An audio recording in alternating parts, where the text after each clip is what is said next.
एक शहर में प्रतिवर्ष माता पिता अपने पुत्र को गर्मी की छुट्टियों में उसके दादा दादी के घर ले जाते। 10 से 20 दिन सब वहीं रहते और फिर लौट आते। ऐसा प्रति वर्ष चलता रहा। बालक थोड़ा बड़ा हो गया।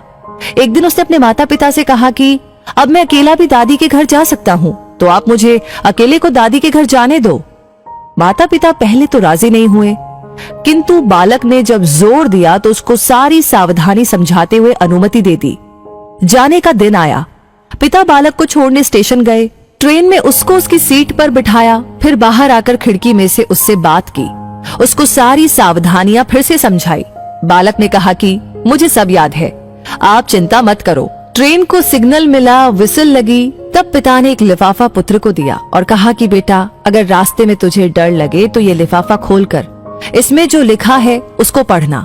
बालक ने पत्र जेब में रख लिया। पिता ने हाथ हिलाकर विदा किया। ट्रेन चलती रही। हर स्टेशन पर नए लोग आते रहे, पुराने उतरते रहे। सबके साथ कोई न कोई था। अब बालक को अकेलापन लगने लगा। अगले स्टेशन पर ट्रेन में ऐसी शख्सियत आई जिसका चेहरा बहुत ही भयानक था। बालक पहली बार बिना माता पिता के, बिना किसी सहयोगी के यात्रा कर रहा था। उसने अपनी आंखें बंद करके सोने का प्रयास किया, परंतु बार बार वो भयानक चेहरा उसकी आंखों के सामने घूमने लगा। बालक भयभीत हो गया, रुआंसा हो गया। तब उसको पिता की चिट्ठी याद आई। उसने जेब में हाथ डाला, हाथ कांप रहा था। पत्र निकाला, लिफाफा खोला और पढ़ा। पिता ने लिखा था, तू डरना मत, मैं पास वाले कंपार्टमेंट में ही हूँ, इस गाड़ी में बैठा हूँ। बालक का चेहरा खिल उठा। सारा डर काफूर हो गया।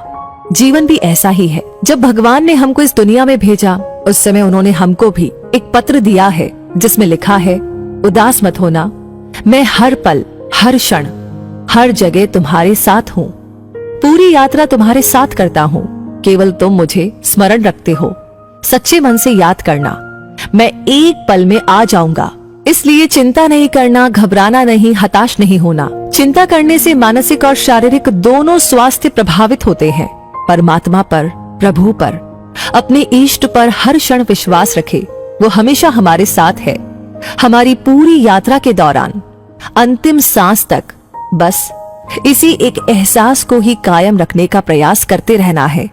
सब कुछ उस परमात्मा पर छोड़ दे जिसकी मर्जी के बिना एक पत्ता भी नहीं हिल सकता।